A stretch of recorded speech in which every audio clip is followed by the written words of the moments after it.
La última vez que vi a mi hijo, me sonreía desde el otro lado de un cristal blindado en el centro de detención de Eloy, aquí en Arizona. No era la sonrisa que yo recordaba, esa que le iluminaba la cara cuando era niño y yo le mandaba sus dulces favoritos desde acá, escondidos en cajas de ropa para que llegaran bien. No, no, no. Esta era una sonrisa fría, calculadora, la de un extraño que me miraba como si yo fuera un estorbo, un problema que por fin se había resuelto después de años de ser una carga. Me había denunciado a inmigración para quedarse con los ahorros de mi vida, 20 años de sudor, de soledad, de limpiar casas ajenas y cocinas grasientas con el olor a cloro metido hasta los huesos, 20 años de sacrificarlo todo por él, mi único hijo, mi Alex, el motor que me hacía levantarme cada madrugada, cuando el cuerpo ya no quería responder. Pero lo que él no sabía, lo que nunca imaginó en su ambición desmedida, es que cada dólar que le mandé durante 20 años tenía un rastro, una huella que él no podría borrar tan fácilmente. Cada recibo de Western Union, cada transferencia, era un pedacito de mi vida que yo había guardado, no por desconfianza, sino como un diario de mi sacrificio, un testamento de mi amor.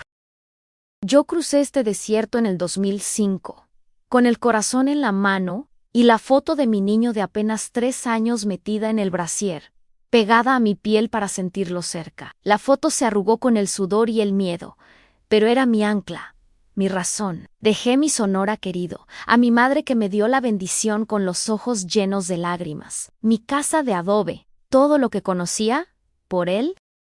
Porque Alex había nacido con un soplo en el corazón y los doctores de Obregón no nos daban muchas esperanzas sin un tratamiento que costaba más de lo que yo ganaría en 10 vidas. Vine a buscar la vida, como dicen, pero en realidad vine a buscar la suya, a comprarle tiempo, a robarle al destino una oportunidad para que su pequeño corazón siguiera latiendo. El Coyote nos dejó tirados a medio camino, y caminamos 3 días y 2 noches.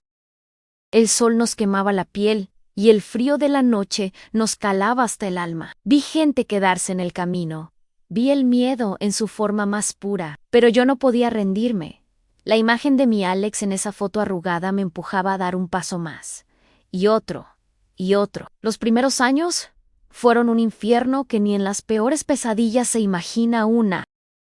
Dormía en el suelo de un cuartito en un barrio de Phoenix que ni en los mapas salía, con otras 5 mujeres que también habían dejado un pedazo de su vida al otro lado de la línea. Nos apretujábamos para darnos calor, para compartir las penas y las pocas alegrías. Trabajaba de sol a sol, primero en los campos de lechuga de Yuma, agachada 12 horas bajo un sol que rajaba las piedras, con las manos agrietadas y la espalda partida en 2. Luego, conseguí trabajo limpiando los baños de mansiones en Scottsdale, casas tan grandes que parecían palacios, donde las señoras ni el nombre se aprendían. Me decían la muchacha, muchacha, limpia aquí, muchacha, trae esto. Yo agachaba la cabeza y obedecía, porque cada dólar que ganaba era un día más de vida para mi hijo. Comía una vez al día, casi siempre frijoles y tortillas que nos daban en el trabajo para poder mandar. Cada centavo, cada maldito centavo que no fuera para la renta. Recuerdo las llamadas, una vez a la semana, desde un teléfono público que me comía las monedas como si fueran dulces. Escuchaba su vocecita de niño al otro lado, preguntando con una inocencia que me partía el alma. Mami, ¿cuándo vas a volver? Y yo, tragándome las lágrimas, le mentía. Pronto, mi amor, le decía, con la voz hecha un nudo. Mamá está trabajando mucho para que te pongas fuerte y sano, para comprarte esa medicina que te va a curar.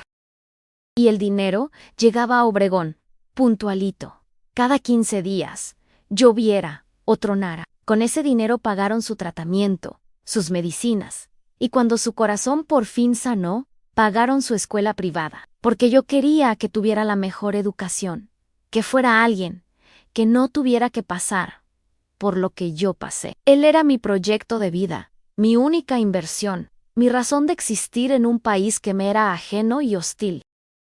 Mientras él crecía sano y fuerte, yo envejecía aquí, sola, contando los días para un regreso que se sentía cada vez más lejano. Con los años, las cosas mejoraron un poco.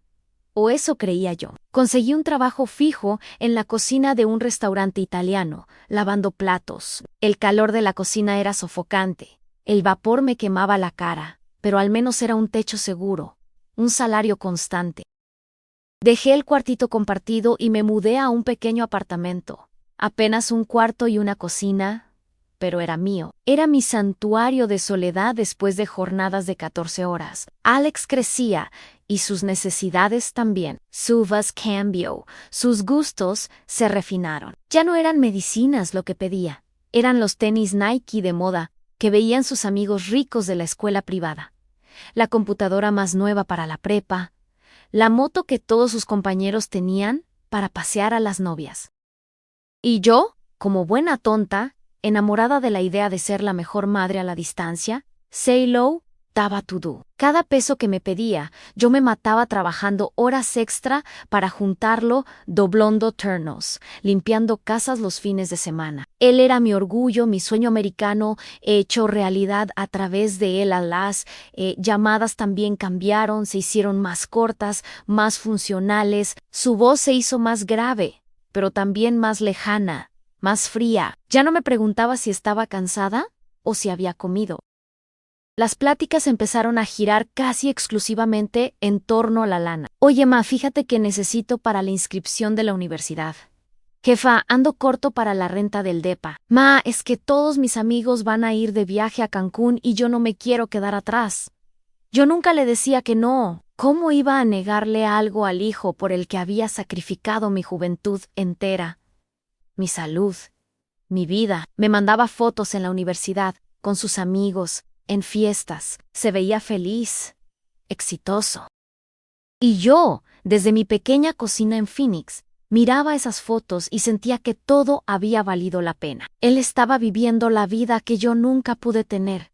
Y eso, para mí, era suficiente. Era la justificación de mi existencia. Hace como un año, empezó con la idea de un negocio de importación de partes de carro con un amigo suyo, un tal Roberto Morales. Me hablaba con un entusiasmo que no le había escuchado en años.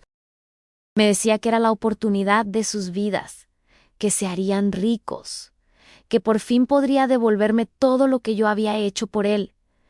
Ya no vas a tener que limpiar platos ajenos, mamá. Te voy a comprar una casa, te voy a traer para acá, vamos a estar juntos. Me prometía y yo, ilusa, me tragué cada una de sus palabras. Necesitaba una inversión fuerte, me dijo. $50,000. El número me dejó sin aire. Era todo lo que yo había logrado ahorrar en 20 años. Cada maldito centavo guardado en una cuenta que abrí con mi comadre Lupe. Residente Illegal. Por si las moscas. Por si un día me enfermaba o me deportaban. $50,000 era mi vejez, mi seguridad. La única red que tenía en este país donde no era nadie legalmente. Por primera vez en 20 años, dudé. Sentí un frío en el estómago. Una alarma que no supe interpretar. Déjame pensarlo, mijo, le dije, tratando de ganar tiempo. Su reacción me heló la sangre. Se enojó, me gritó por teléfono con una furia que nunca le había conocido. ¿Qué tienes que pensar? Es nuestro futuro, mamá. ¿O qué? ¿Ya no confías en tu propio hijo después de todo lo que te he dado, lo que él me había dado a mí? La ironía de sus palabras me quemaba por dentro por la culpa, esa maldita culpa que nos meten a las madres en las venas desde que nacemos, pudo más que mi instinto. Me sentí la peor de las madres por dudar de mi propio hijo, de la sangre de mi sangre. Dejé que su manipulación me cegara, que sus promesas de un futuro juntos borraran la alarma que sonaba en mi cabeza. Déjame en los comentarios desde qué país me escuchas, para saber que mi dolor no se queda solo entre estas paredes frías, y que mi historia le sirve a alguien para no cometer los mismos errores. LADHQC. En el momento en que esas dos letras salieron de mi boca, sentí como si me quitara un peso de encima, el peso de mi propia duda. La reacción de Alex fue inmediata. Su voz al otro lado de la línea cambió. Se llenó de una dulzura empalagosa que no le había escuchado desde que era un adolescente. Gracias, jefa. Gracias. Sabía que podía contar contigo. Vas a ver que esto nos va a cambiar la vida a los dos. Y ahí, en ese momento, Me lanzó el anzuelo que yo mordería sin pensar. De hecho, Ma, el abogado que me está ayudando con el negocio también es un chingón en inmigración. Me dijo que mientras hacemos lo de la transferencia del dinero, él puede empezar a mover tus papeles.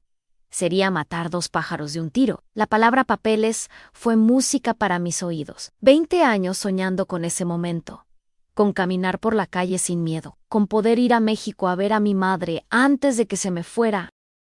La esperanza es una droga muy poderosa. Y mi hijo era el que me la estaba vendiendo. Me cegué por completo. La pequeña voz de la intuición que me había susurrado que algo andaba mal fue ahogada por la promesa de un futuro legal y la imagen de mi hijo exitoso. En los días siguientes, Alex se convirtió en el hijo más atento del mundo. Me llamaba todos los días, no para pedir, sino para dar seguimiento al trámite. Con la excusa del abogado, me pidió toda la información que se puedan imaginar.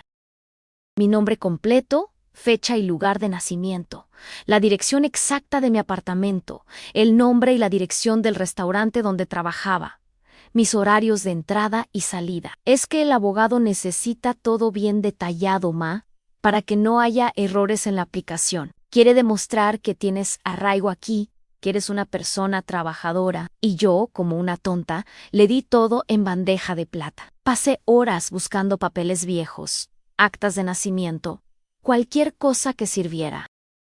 Le mandé fotos de mi pasaporte mexicano vencido, de mi matrícula consular. Cada dato que le entregaba se sentía como un paso más cerca de mi sueño. No me daba cuenta de que cada pieza de información era un clavo más en el ataúd que mi propio hijo me estaba construyendo. Me estaba desnudando ante él, dándole todas las armas que necesitaba para destruirme, y yo lo hacía con una sonrisa, creyendo que por fin, después de tanto sacrificio, la vida me estaba sonriendo de vuelta.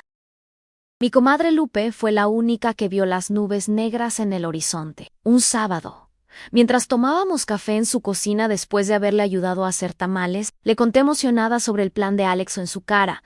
En lugar de alegrarse, se llenó de preocupación. ¿Estás segura, comadre?, me dijo, dejando su taza sobre la mesa. $50,000 es todo el trabajo de tu vida. ¿Y ese abogado que ni conoces? No sé, Ana María, se oye demasiado bueno para ser verdad. Traté de calmarla, de contagiarla de mi optimismo. Ay, comadre, no seas desconfiada. Es mi Alex. ¿Cómo va a querer hacerme daño? Además, por fin voy a tener papeles, ¿te imaginas? Podremos ir juntas a Obregón a visitar a mi mamá. Pero Lupe, que me conoce mejor que nadie, no se convenció. El dinero cambia a la gente. Ana y tu hijo, con todo el respeto que me merece, se ha acostumbrado a una vida que tú le has pagado. Ten mucho cuidado, por favor. No le des todo de un jalón. Sus palabras se me quedaron grabadas, pero las empujé al fondo de mi mente. No quería que nada ni nadie arruinara la felicidad que sentía. Estaba tan cerca de conseguir todo por lo que había luchado. Las siguientes 2 semanas viví en una nube de esperanza y ansiedad. Alex me mantenía al tanto de los avances. El abogado ya sometió los primeros papeles, mamá. Dice que te ve un caso muy fuerte. Ma, me dijo el IC que en cuanto liberemos el dinero de la inversión, él acelera lo tuyo con un contacto que tiene adentro. Cada llamada era una inyección de ilusión. Yo flotaba en el restaurante, lavaba los platos con una energía renovada. Mis compañeras me notaban diferente. ¿Qué te traes, Ana? ¿Ya te sacaste la lotería o qué? Me bromeaban, y yo les sonreía, guardándome mi secreto, saboreando la idea de que pronto podría contarles que mi vida estaba a punto de cambiar para siempre. Soñaba despierta con el día en que tuviera mi mica en la mano. Lo primero que haría sería comprar un boleto de avión a México. Imaginaba la cara de mi madre al verme llegar sin avisar. Después de 20 años, imaginaba poder caminar por las calles de mi ciudad sin el miedo constante de que una patrulla se detuviera a mi lado. Ese sueño era tan poderoso, tan anhelado, que silenció cualquier duda, cualquier bandera roja. Mi hijo me iba a cumplir la promesa, y yo le iba a cumplir la suya. Era un trato justo, pensaba, mi vida a cambio de su futuro. Y entonces, el futuro llegó. O más bien, se me vino encima. A las 5 de la mañana, como siempre, mi despertador sonó. Me levanté en la oscuridad, Me puse mi uniforme de trabajo y fui a la cocina a poner el café. Era mi ritual. Ese momento de silencio, antes de que el mundo despertara, con el olor a café recién colado, llenando mi pequeño apartamento. Estaba Dupai, esperando que la cafetera terminara. Cuando la puerta de mi casa se reventó, no tocaron. La tumbaron con una violencia que hizo temblar las paredes y mi corazón. Antes de que pudiera procesar lo que pasaba, mi sala estaba llena de hombres vestidos de negro, con chalecos que decían ICE en letras amarillas, apuntándome con armas largas. El grito se me atoró en la garganta. El olor a café se mezcló con un olor a miedo, a metal, a una realidad brutal que me caía encima como una losa de concreto. ¡Al suelo! ¡Al suelo ahora!, me gritó uno de ellos en un inglés que apenas entendí, pero el lenguaje de un cañón apuntando a tu cara es universal. Caí de rodillas, con las manos en la cabeza, temblando sin control. Mi sueño americano se había terminado en un segundo. El frío metálico de las esposas en mis muñecas fue lo que me trajo de vuelta a la realidad. Me levantaron del suelo con brusquedad, sin ninguna delicadeza. Yo solo repetía, como un disco rayado, hay un error, hay un error. Mi hijo está arreglando mis papeles. Uno de los agentes, un latino que parecía tener mi edad, me miró con una mezcla de lástima y fastidio. Eso dicen todas, señora, me dijo en español. Y sus palabras me dolieron más que los golpes. Me sacaron de mi apartamento casi en rastras. Los vecinos, despertados por el estruendo, se asomaban por las rendijas de sus puertas y ventanas. Vi sus caras de miedo, de curiosidad, de juicio. La vergüenza me quemaba la cara. 20 años viviendo en ese edificio, siendo la vecina tranquila que nunca daba problemas. Y ahora me exhibían como a una criminal. Me metieron en la parte de atrás de una camioneta sin ventanas. Mientras se alejaban, vi pasar las calles de mi barrio. La panadería donde compraba el pan dulce, el parquecito donde a veces me sentaba a descansar. Veía mi vida pasar a través de una rejilla metálica, una vida que ya no me pertenecía. En ese momento, en la oscuridad de esa camioneta, la venda se me cayó de los ojos. La coincidencia era imposible, Alex. Tenía que ser él y Ann, pero mi corazón se negaba a creerlo. No, no puede ser, me repetía. Tiene que haber otra explicación.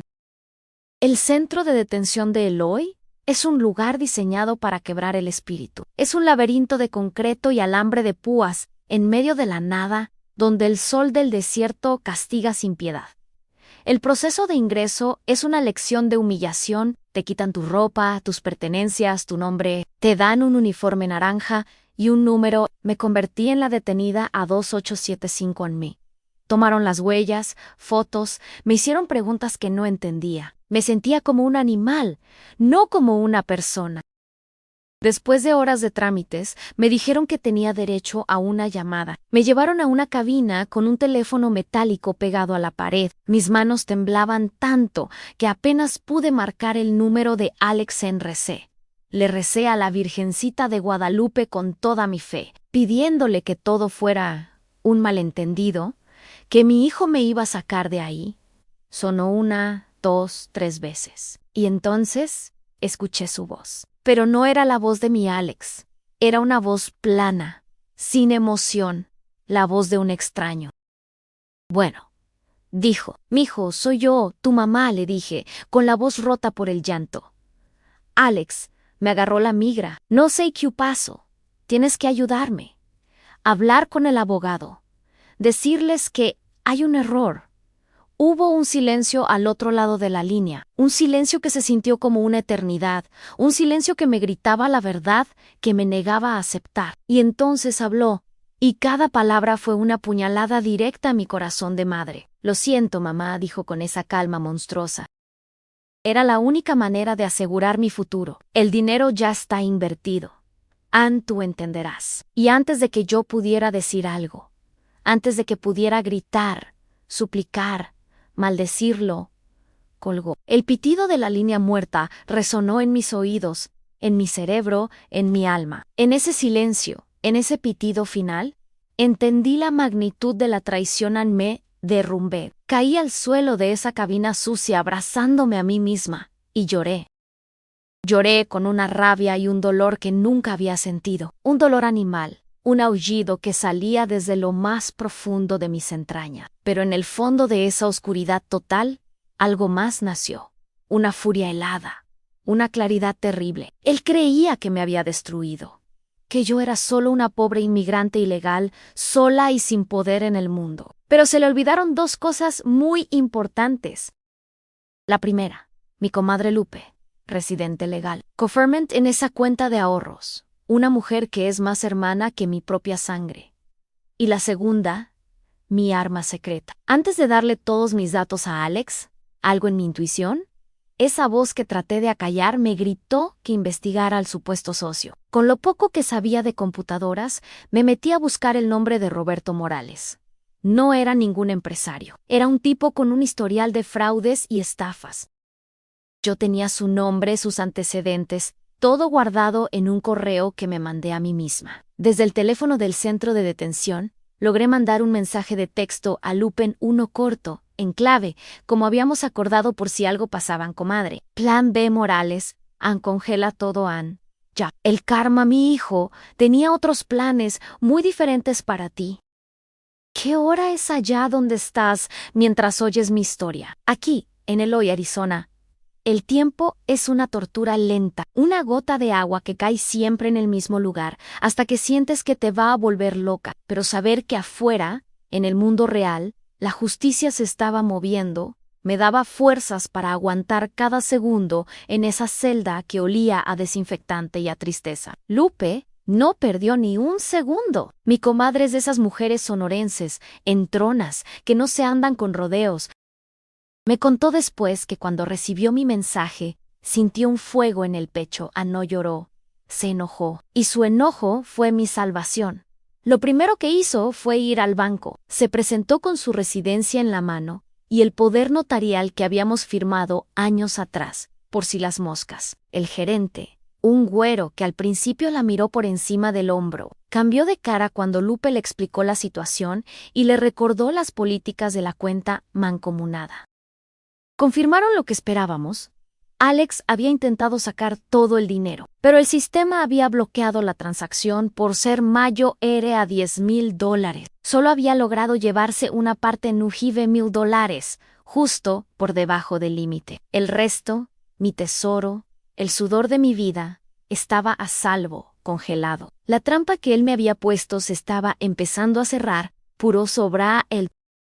Con la confirmación del banco, Lupe voló a la oficina de una organización de ayuda legal que le recomendaron en la iglesia. La abogada, una joven llamada Jessica Reyes, mexicoamericana de segunda generación, la recibió. Tenía la mirada de una guerrera, de esas que no se dejan intimidar. Lupe le contó toda la historia. Desde mi llegada al país hasta la llamada de Alex San, le mostró la investigación que yo había hecho sobre Roberto Morales, el estafador.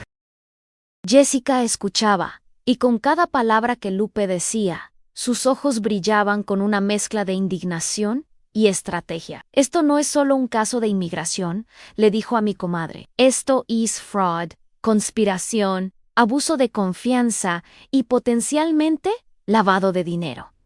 El estatus de tu comadre acaba de cambiar. Dejó de ser la acusada para convertirse en la víctima principal, y vamos a usar eso para pelear. Jessica vio el tablero de ajedrez completo. Entendió que pelear mi deportación de frente era una batalla perdida. La verdadera guerra no estaba en la Corte de Inmigración, sino en la Corte Federal. La estrategia de la abogada fue brillante en su simpleza. No íbamos a defendernos, íbamos a atacar. Usando la información sobre Roberto Morales y los intentos de retiro de Alex, Jessica y Lupe, prepararon un informe anónimo y lo enviaron al IRS y a la Unidad de Crímenes Financieros del FBI. No hablaron de una madre y un hijo.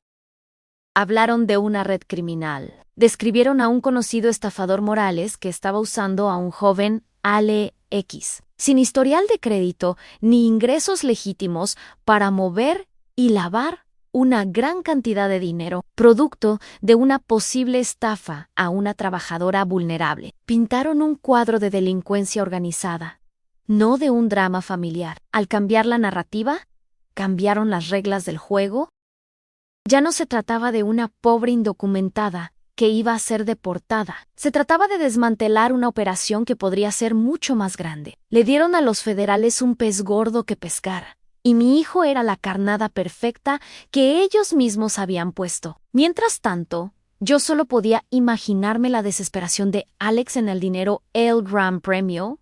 Estaba ahí, casi al alcance de su mano, pero no podía tocarlo. Su socio, el criminal ese, seguramente lo estaba presionando.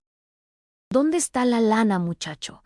¿Me estás queriendo ver la cara? Alex, que siempre lo había tenido todo fácil gracias a mi sudor, no sabía lo que era la presión real, el miedo real. Empezó a cometer errores de principiante. Llamaba al banco todos los días, haciéndose pasar por mí, intentando autorizar la transferencia. Lupe me contó que incluso se presentó en una sucursal con una carta poder mal falsificada. Cada movimiento que hacía era una pala más de tierra sobre su propia tumba. Él, que se sentía tan inteligente, tan superior a su madre, ignorante y sin papeles, estaba demostrando ser un novato en el mundo del crimen al que tan desesperadamente quería pertenecer. Su soberbia fue su perdición. Pensó que sin mí en el tablero la partida era suya, pero no contó con que yo tenía una reina fuera, mi comadre, moviendo las piezas por mí a los días. En el hoy se arrastraban como serpientes. Compartía la celda con otras 7 mujeres, todas con historias que te rompían el corazón. Una muchacha de Guatemala que huía de las maras, una abuela de El Salvador que había venido a cuidar a sus nietos y la agarraron en una redada en el parque. Nos pasábamos las horas contando nuestras vidas, tejiendo con hilos de dolor una red de apoyo, de hermandad. Nos dábamos fuerza. Nos recordábamos que no éramos criminales, que éramos madres, hijas, trabajadoras, sobrevivientes. En ese lugar aprendí que la dignidad no te la quita un uniforme naranja ni unos barrotes de acero. La dignidad la llevas dentro. Díganme en los comentarios si ustedes tienen a una amiga, a una comadre como mi Lupe, de esas que valen más que todo el oro del mundo. A veces la familia que escogemos, la que se forma en el camino, es la que de verdad nos salva cuando la de sangre nos da la espalda. Una semana después de mi encierro, tuve mi primera visita. Era Lupe. Nos vimos a través de un cristal grueso y hablamos por un teléfono que sonaba a lata. Sus ojos estaban llenos de lágrimas, pero también de coraje. Me puso al día de todo. Me contó del banco de la abogada, del informe que mandaron a los federales. Ya están investigando, comadre, me dijo, con la voz temblando de emoción. La abogada dice que es cuestión de tiempo. Están monitoreando las llamadas de tu hijo, sus movimientos. El cerco se está cerrando. Sentí una mezcla extraña de emociones. Por un lado, una satisfacción fría, la sensación de que la justicia, aunque lenta, estaba en camino. Pero por otro, un dolor sordo en el pecho. Era mi hijo, mi niño, el que estaba en la mira del FBI. Era mi sangre la que estaba a punto de caer. No celebré la noticia, solo asentí, sintiendo el peso de una tragedia que tenía demasiadas víctimas, incluyéndome a mí y al hombre en que se había convertido mi hijo. La llamada que lo cambió todo llegó un martes por la tarde. De nuevo fue Lupe. Esta vez su voz era un torbellino. ¿Lo agarraron? Comadre, lo agarraron. Me contó que la abogada le había llamado hacía una hora. Los federales habían caído en el lujoso departamento que Alex se había comprado en un barrio rico de Obregón con los $9,000 que sí pudo sacar. Lo encontraron en el acto, sentado en su escritorio de diseñador, con tutoriales en YouTube de cómo falsificar firmas, practicando la mía en un papel.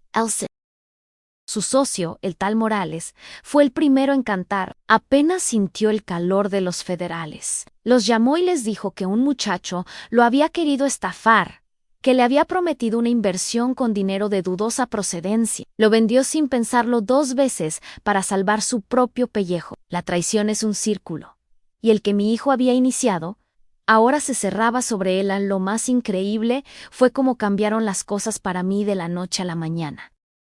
La noticia en los periódicos locales de Sonora no era sobre una madre indocumentada deportada. El titular era Ancay Red de fraude y lavado de dinero. Joven sonorense usaba a su madre en An Jun como fachada.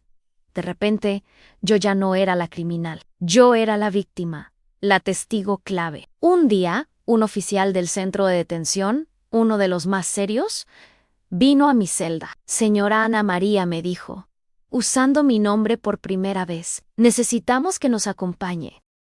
Unos agentes federales quieren hablar con usted. El tono era diferente, respetuoso. Mientras caminaba por los mismos pasillos por los que me habían arrastrado días antes, sentí que la balanza de la justicia, esa que parecía tan inclinada en mi contra, por fin, muy lentamente, empezaba a nivelarse. Ya no era la detenida a 2875. Era Ana María Guaymí Historia. La verdadera historia Penthouse comenzaba a contarse.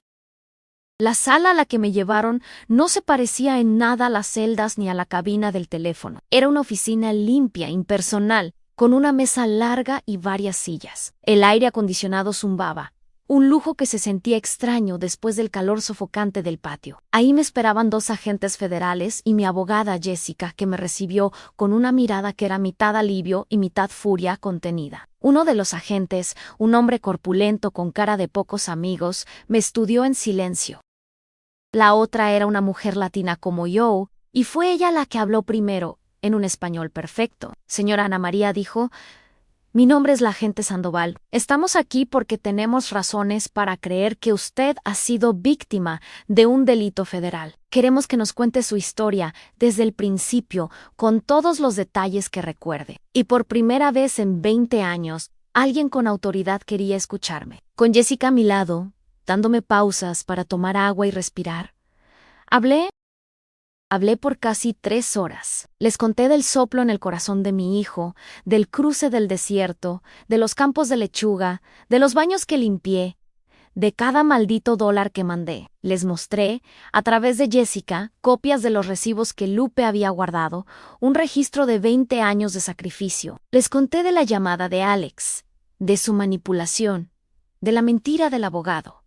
Mi voz se quebraba a ratos, pero no me detuve. Estaba vaciando 20 años de silencio, de miedo, de soledad.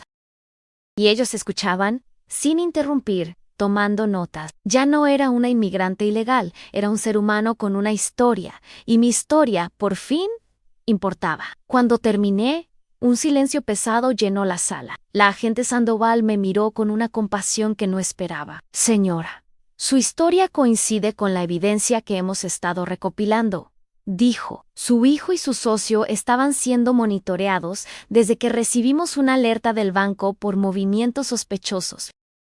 Su denuncia anónima sobre el señor Morales fue la pieza que nos faltaba para conectar todo. Entonces se dirigió al otro agente y le habló en inglés. Yo no entendí todo, pero escuché las palabras material witness y victim. Luego, la agente se volvió hacia mí, señora Ana María, en vista de su cooperación y de su estatus como víctima principal en una investigación federal en curso. Su orden de deportación queda suspendida con carácter inmediato, hasta nuevo aviso. Sentí como si el aire que había estado conteniendo por un mes, por 20 años, por fin saliera de mis pulmones en un largo suspiro. ¿Han suspendida? A la palabra era un bálsamo, una promesa. No era libertad total, no era una solución permanente, pero era un respiro. Era la oportunidad de pelear. Jessica me apretó la mano por debajo de la mesa, y por primera vez, desde que todo esto empezó, sentí una pequeña y frágil semilla de esperanza brotar en el desierto de mi alma. El día de mi liberación fue surreal. El proceso que había sido tan humillante a mi llegada, ahora se sentía diferente. Me devolvieron mi ropa, mis pocas pertenencias. Cada paso por los pasillos de Eloy se sentía como una victoria. Cuando la última puerta metálica se abrió y la luz del sol de Arizona me dio de lleno en la cara, tuve que cerrar los ojos. Era una luz diferente, la luz de la libertad. Afuera, recargadas en un carro viejo que rechinaba, pero que era el vehículo más hermoso del mundo en ese momento, estaban Lupe y Jessica. Mi comadre corrió hacia mí y nos abrazamos en medio del estacionamiento, llorando las dos, un llanto de alivio, de rabia, de hermandad. Se lo merecen, los cabrones, me susurró al oído. Esto apenas empieza, comadre. Subí al carro de Lupe. en el asiento del copiloto, no en una jaula en la parte de atrás. Mientras nos alejábamos de ese lugar de pesadilla, miré por el retrovisor cómo el edificio de concreto se hacía más y más pequeño hasta desaparecer. Y le prometí a Dios, a la vida, a mí misma, que nunca, jamás volvería a sentirme tan impotente. La guerra no había terminado, pero yo había ganado la primera batalla. Me fui a vivir con Lupe y su familia. Me dieron el cuarto de su hijo, que ya se había ido a la universidad. Después de la litera dura y fría de la celda, esa cama con sábanas limpias que olían a suavizante, me pareció el mayo era el lujo del mundo. La casa de mi comadre se convirtió en mi trinchera. Sus hijos me trataban como a una tía, su esposo me respetaba. Por las noches nos sentábamos en el porche a tomar café y a platicar. Le contaba mis miedos, mis dudas, y si al final me deportan de todas formas, comadre. ¿Y si todo esto es para nada? Y ella, con su sabiduría de la vida, me decía, pase lo que pase, ya no estás sola, y ese cabrón de tu hijo va a pagar por lo que te hizo. De eso me encargo yo. Pero no todo era fácil. La libertad se sentía extraña, condicionada. Tenía pesadillas con la redada. Me despertaba sudando, creyendo escuchar los golpes en la puerta. Salir a la calle me daba pánico. Cada patrulla que veía me aceleraba el corazón. Estaba libre, pero las rejas, de alguna manera, las seguía llevando por dentro. La herida de la traición de mi hijo era una herida abierta, que supuraba cada vez que pensaba en él. Estaba en un limbo, en una tierra de nadie. Ya no era una prisionera, pero tampoco era completamente libre. Mientras yo intentaba reconstruir mi salud mental, Jessica, mi abogada, trabajaba sin descanso en el frente legal. El caso contra Alex y su socio crecía cada día. Con el testimonio de Roberto Morales, que no dudó en culpar a mi hijo de todo para reducir su propia sentencia, los fiscales armaron un caso sólido. Los cargos eran graves: fraude electrónico, conspiración para cometer fraude, lavado de dinero. Cada documento que Jessica me traía para revisar era una puñalada. Veía el nombre de mi hijo, Alejandro Pérez, en papeles oficiales, acusado de crímenes que lo podrían mantener encerrado por una década o más. Tenía que leer transcripciones de sus llamadas, ver evidencia de sus gastos con el dinero que me había robado. Se había comprado un carro deportivo, ropa de marca, un reloj carísimo. Mientras yo me mataba en una cocina, él despilfarraba el dinero de mi sacrificio. La rabia me ayudaba a firmar los papeles, a seguir adelante, pero por las noches, la madre que había en mí lloraba en silencio. Lloraba por el niño que había criado, por el hombre en que se había convertido, por la vida que él mismo se había destruido por pura avaricia. Fue en una de esas tardes grises, sentada en la oficina de Jessica, que ella me habló por primera vez de la visa Juana María. Me dijo, apartando una pila de papeles, con todo lo que ha pasado, creo que tenemos una oportunidad real aquí. No solo de evitar tu deportación, sino de conseguirte un estatus legal permanente. La miré sin entender. La visa U es un recurso para víctimas de ciertos crímenes que han sufrido abuso físico o mental y que colaboran con las autoridades. Tú calificas en todos los aspectos. Fuiste víctima de un fraude. La traición de tu hijo te ha causado un daño psicológico evidente, y tu cooperación es fundamental para que la fiscalía gane este caso. Me explicó el proceso. Era largo, complicado, lleno de burocracia, pero era un camino real, legal, hacia lo que yo había soñado por 20 años. La ironía era tan cruel que casi me hizo reír. Mi propio hijo, en su intento de deshacerse de mí y robarme, me había dado, sin quererlo, la única llave que podría abrir la puerta de mi legalización. El veneno que él me había dado podía convertirse en mi antídoto. Esa noche no pude dormir. Le daba vueltas a la cabeza, a la paradoja de mi situación. Para poder quedarme en el país que había sido mi hogar, tenía que convertirme en el instrumento final de la caída de mi hijo.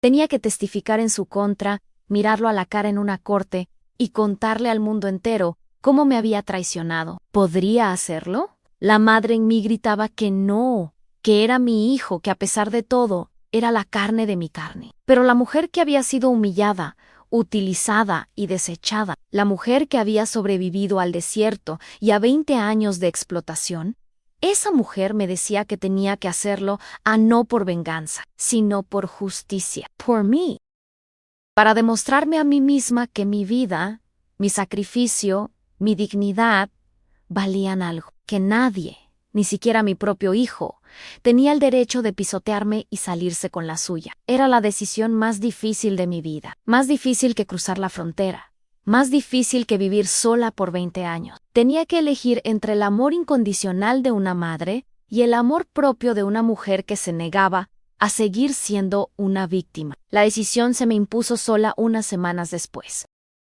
Recibí una carta en el correo, con el sello de la prisión federal donde Alex estaba detenido.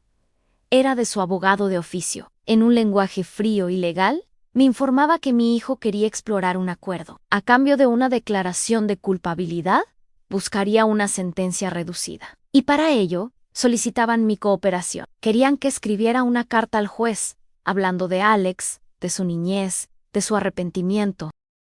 Querían usar mi dolor, mi amor de madre, como una herramienta para reducir su castigo. Querían que yo, la víctima, intercediera por mi verdugo. Leí la carta una y otra vez, y la furia que sentí fue tan clara, tan pura, que barrió con todas mis dudas. Se acabaron la culpa y la compasión. Él había tomado su decisión en el momento en que me denunció. Ahora, a mí me tocaba tomar la mía. Llamé a Jessica. Prepara mi testimonio, le dije, con una firmeza que no sabía que poseía.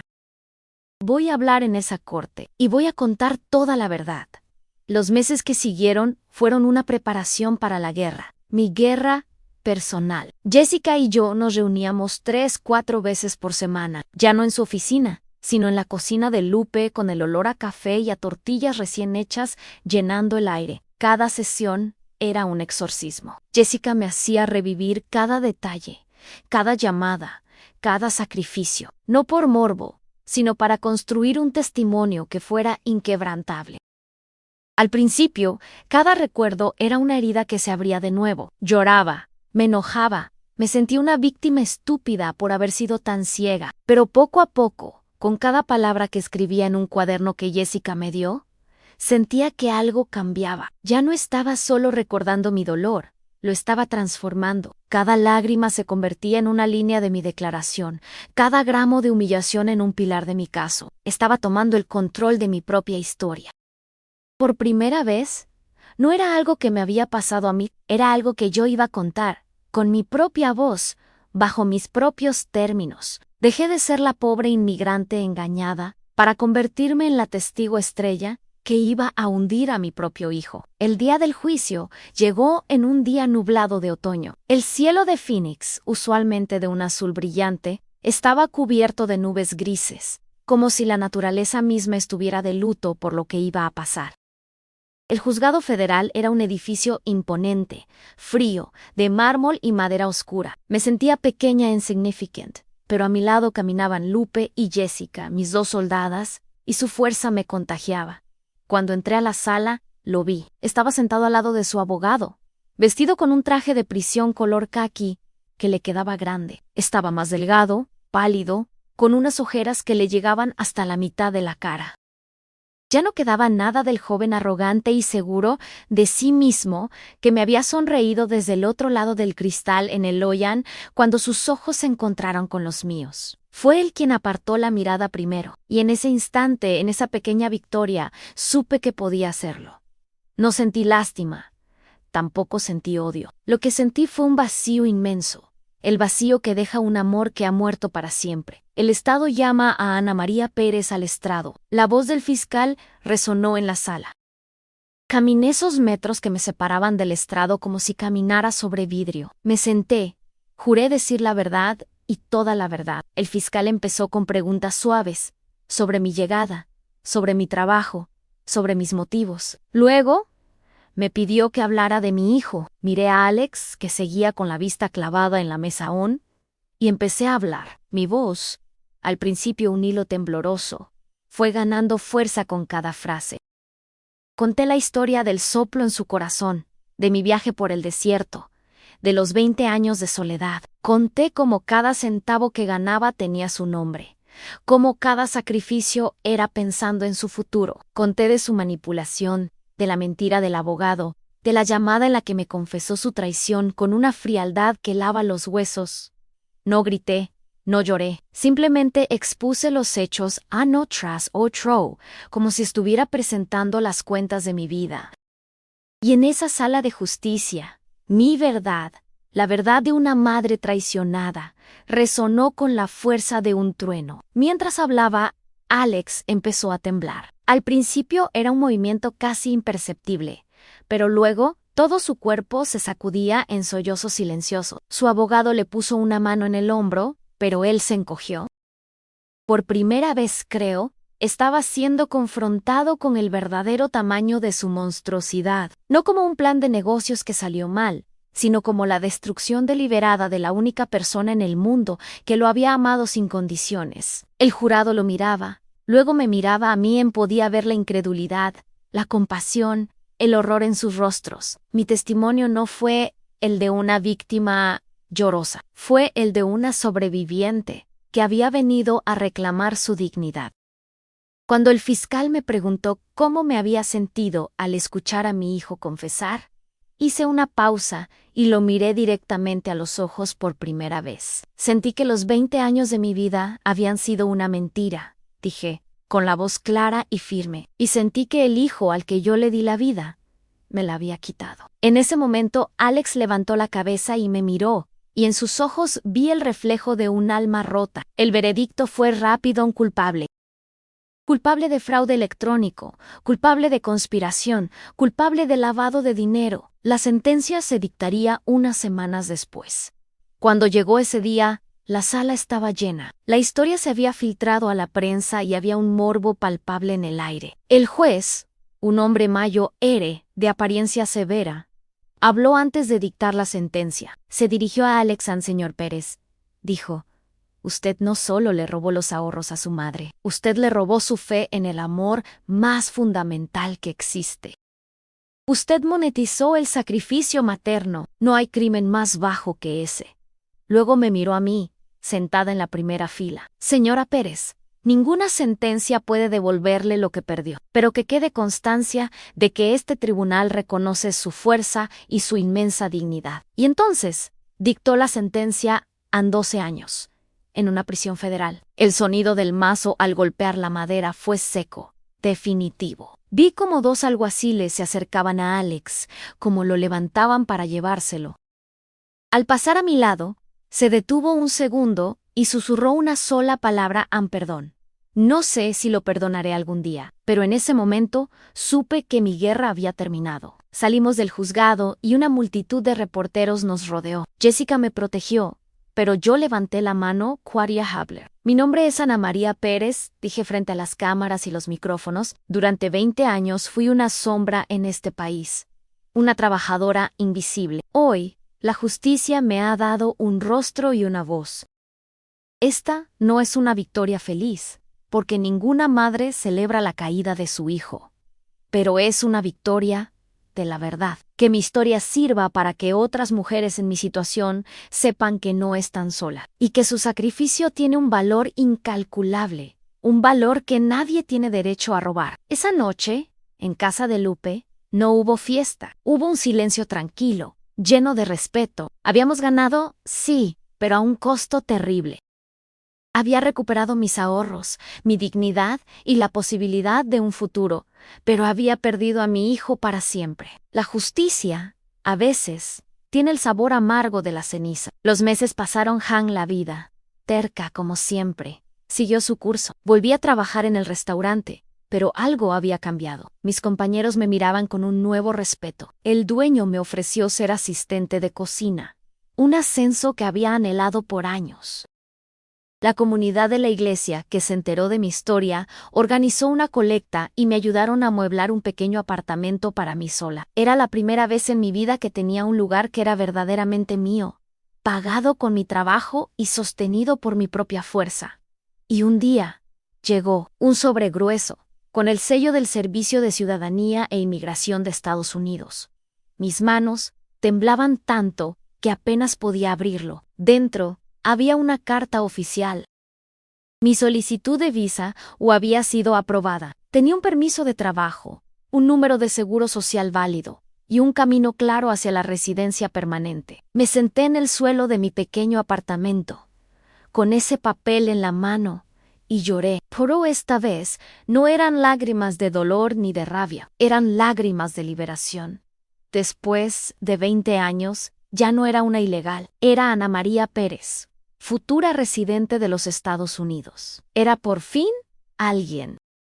Unas semanas después, llegó otra carta, esta vez con el sello de la prisión federal. Era de Alex en su caligrafía, esa que yo le había enseñado a trazar.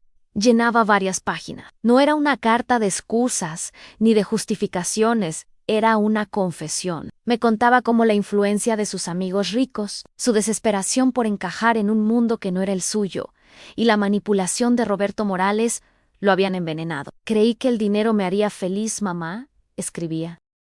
Creí que era la única forma de pagarte todo lo que hiciste, siendo exitoso como los papás de mis amigos, pero me perdí. Me convertí en un monstruo. Y en el proceso destruí a la única persona que siempre me amó. No te pido perdón, porque sé que no lo merezco. Solo te pido que algún día cuando pienses en mí, recuerdes al niño al que le leías cuentos, no al hombre que te traicionó. Él también te extraña. Leí la carta, la doblé y la guardé en una caja junto a la foto arrugada de aquel niño de 3 años. Quizás algún día podría perdonarlo o quizás no. Lo que sí sabía era que por fin podía empezar a sanar. Hoy vivo con mi comadre Lupe en su casa, llena del ruido de sus nietos y del olor a comida casera. Se ha convertido en mi refugio. Pero la procesión va por dentro. El proceso legal contra mi hijo sigue su curso, lento y tortuoso. La abogada, Jessica, me dice que por mi cooperación en el caso, es muy probable que me den una visa una visa para víctimas de crímenes que colaboran con la justicia. Después de 20 años en las sombras, podría tener la oportunidad de ser legal en este país. La ironía me quema la garganta. Para tener papeles, tuve que perder a mi hijo. ¿Es este el precio del sueño americano? A veces, por las noches, me pregunto si hice lo correcto. La madre que hay en mí grita, herida, que debí perdonarlo, que es mi sangre, pero luego recuerdo su voz en el teléfono, fría como el hielo. Y la mujer que soy, la que ha luchado cada día de su vida, se endurece y sabe que la justicia, a veces, exige sacrificios que desgarran el alma. ¿Y mi hijo? Está en una prisión federal, esperando un juicio que probablemente lo mantendrá encerrado por muchos años. No he vuelto a hablar con él desde esa llamada. Su abogado me ha buscado, pidiendo clemencia, cartas de apoyo, pero me he negado. No sé si podría mirarlo a la cara. El dolor de su traición es una herida que supura, que no cicatriza, una herida que quizás nunca sane del todo. Ya no soy solo la mamá de Alex. Soy Ana María, una mujer que cruzó el desierto por amor, que trabajó hasta romperse los huesos, que amó a su hijo por encima de todas las cosas, y que, cuando ese amor le fue devuelto con la moneda más cruel y afilada, encontró en el fondo de su alma una fuerza que no sabía que tenía, una furia que se convirtió en su motor para seguir adelante, no por venganza, sino por una desesperada necesidad de justicia propia, de validar mi existencia. Aprendí a la mala, de la forma más dolorosa, que la verdadera familia no siempre es la que lleva tu sangre, sino la que te da la mano cuando te estás ahogando, como mi Lupe en ella. Sin dudarlo un segundo, se convirtió en mi ancla, en mi ejército de una sola mujer. Mientras yo estaba encerrada, ella movió cielo, mar y tierra, gastando sus propios ahorros para pagar las primeras consultas con la abogada, cocinando para vendérselo a los vecinos y juntar más fondos, cuidando de mí como si yo fuera una niña chiquita, cuando por fin salí, rota y perdida. Y aprendí también que mi valor no está en el dinero que puedo mandar a través de una frontera, ni en los sacrificios que hago por otros. Mi valor está en mi capacidad para levantarme después de que me tiran, en mi resiliencia, en la dignidad que nadie me puede quitar, ni siquiera el hijo al que le di la vida y que intentó arrebatármela. Por primera vez en 20 años, estoy empezando a pensar en mi propio futuro, un futuro que no gira en torno a las necesidades de nadie más. Quizás con lo que queda de mis ahorros. Ese dinero manchado de traición que la corte me devolverá, pueda abrir ese pequeño local de comida sonorense que siempre soñé. Un lugarcito chiquito, con manteles de cuadros y el olor a carne asada, y tortillas de harina recién hechas. Un lugar mío, construido con mi esfuerzo, para mí porque, al final del día, el sueño americano de mi hijo, ese que construyó sobre mis espaldas, se convirtió en su pesadilla y en su prisión. Pero tal vez, solo tal vez, el mío, el que yo nunca me atreví a soñar por estar demasiado ocupada construyendo el suyo, apenas está por comenzar. Es una idea que me asusta y me emociona al mismo tiempo. La idea de ser, por fin, la protagonista de mi propia vida y no un personaje secundario en la de alguien más.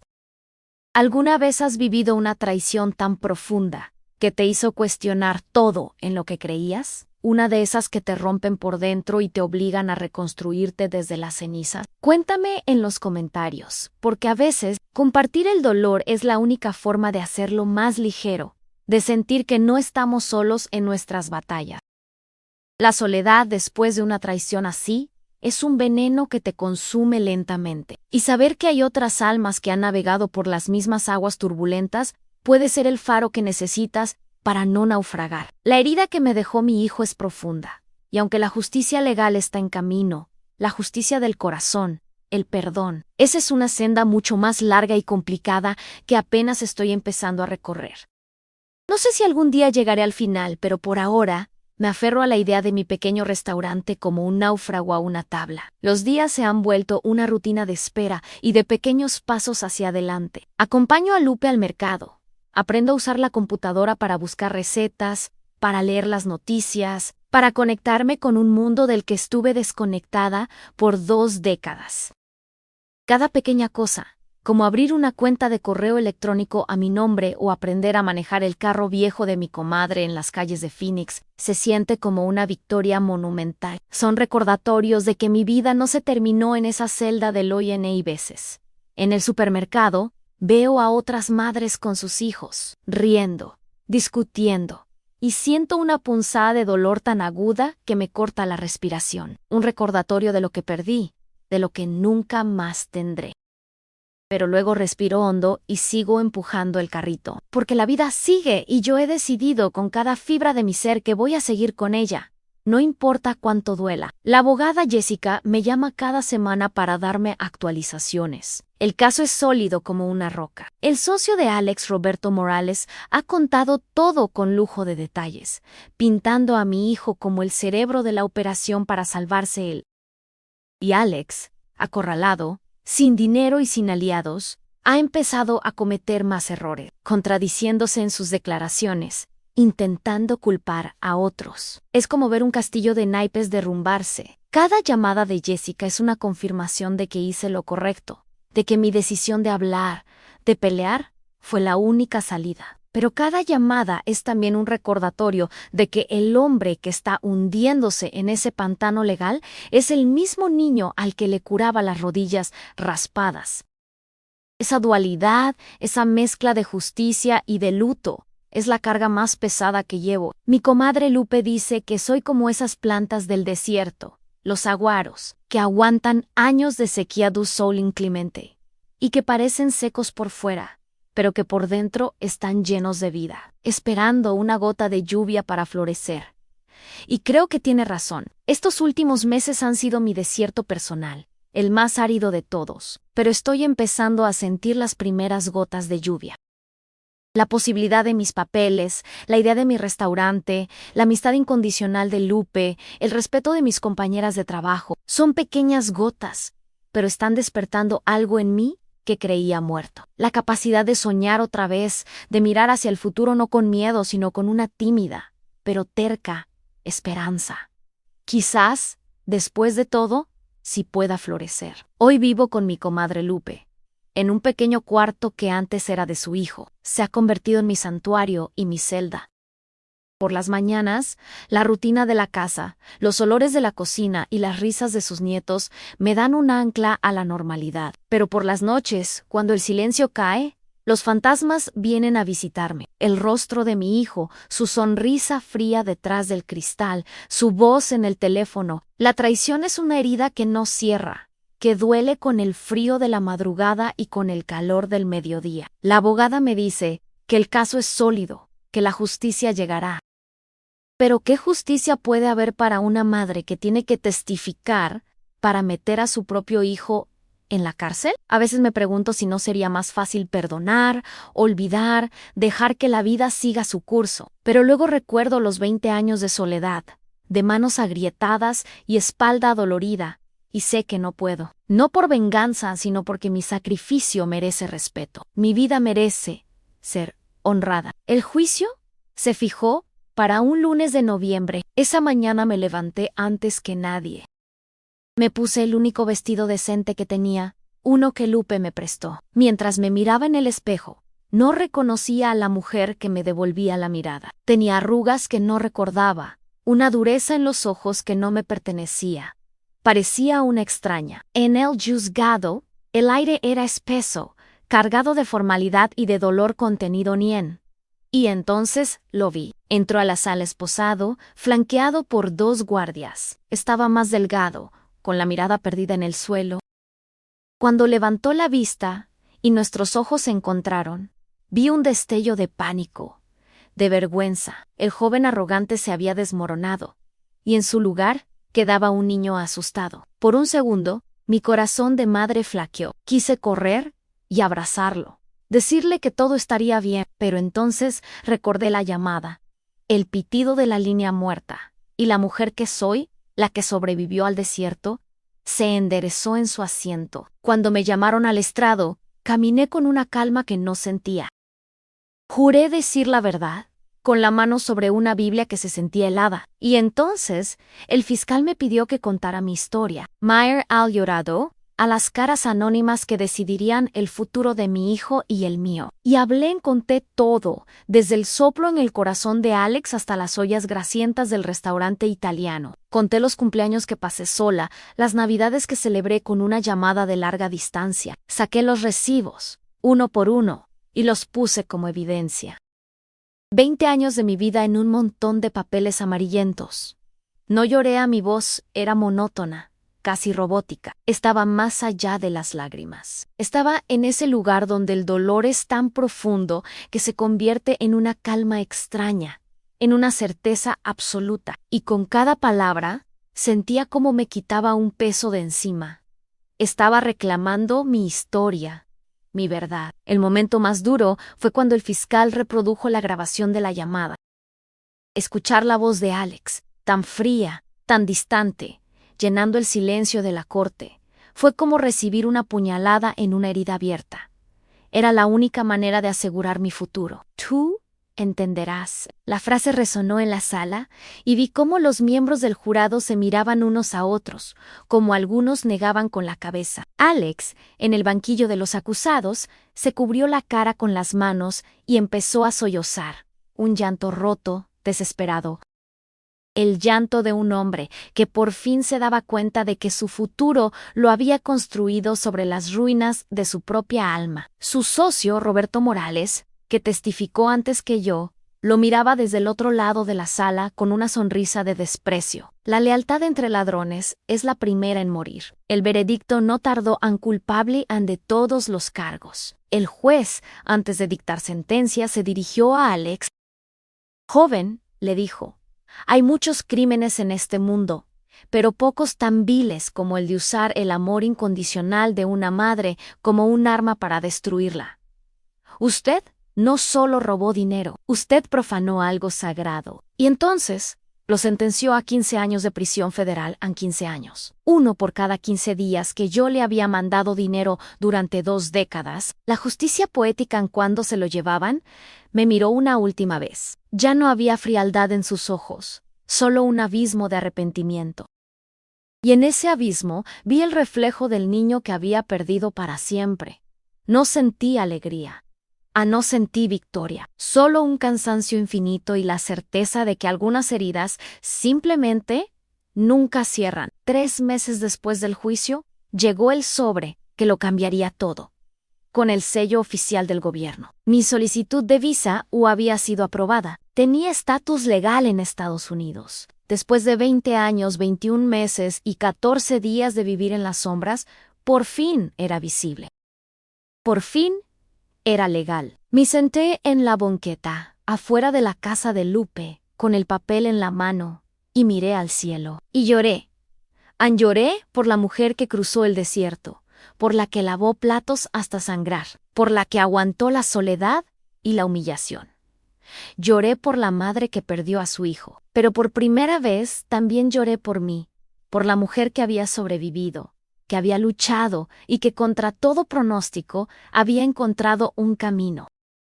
Eran lágrimas de dolor, sí, pero también eran lágrimas de una paz extraña y de una libertad que apenas empezaba a comprender. La vida empezó a tomar un nuevo rumbo. Con mi permiso de trabajo, conseguí un puesto como cocinera en un pequeño restaurante de comida mexicana. El dueño, un señor de Zacatecas, conocía mi historia y me dio la oportunidad. Empecé a ahorrar de nuevo, pero esta vez el dinero era para mí, para mi futuro. Un día recibí una carta de la prisión. Era de Alex Ang. Me pedía perdón. No con excusas, sino con un dolor que se sentía real en cada palabra torpemente escrita. Destruí lo único bueno que tenía en la vida, mamá. Y ahora, en este silencio, solo escucho el eco de tu sacrificio. No espero que me perdones. Solo espero que tú sí puedas ser feliz. Doblé la carta y la guardé. Quizás el perdón es un viaje no a un destino. Y mi viaje apenas comenzaba. Hoy, mientras les cuento esto, estoy parada en un local pequeño, todavía vacío, que huele a pintura fresca. Con mis ahorros y un pequeño préstamo, estoy a punto de abrir mi propio restaurante, El Sabor de Sonora. En la pared colgaré la única foto que tengo de mis padres y en el menú pondré todos los platillos que mi madre me enseñó a cocinar. Será un lugar para celebrar la comida que nos recuerda de dónde venimos. Ha pasado un año desde el juicio. Aún hay días difíciles, días en que la ausencia de mi hijo pesa como una piedra, pero también hay días buenos. Días en que el olor a cilantro y a cebolla asada me llena de una alegría simple. Días en que mi comadre Lupe y yo nos sentamos a tomar café y a reírnos de cualquier tontería. He aprendido que la felicidad no es la ausencia de dolor, sino la capacidad de encontrar luz en medio de la oscuridad. Mi sueño americano se ve muy diferente a como lo imaginé. No tiene lujos ni caros, tiene el calor de una cocina, la lealtad de una amiga y la promesa de un nuevo amanecer todos los días. Y por ahora, con eso me basta. Si mi historia te ha tocado, suscríbete y déjame un like, porque cada historia de un inmigrante es una historia de lucha, y todas merecen ser contadas.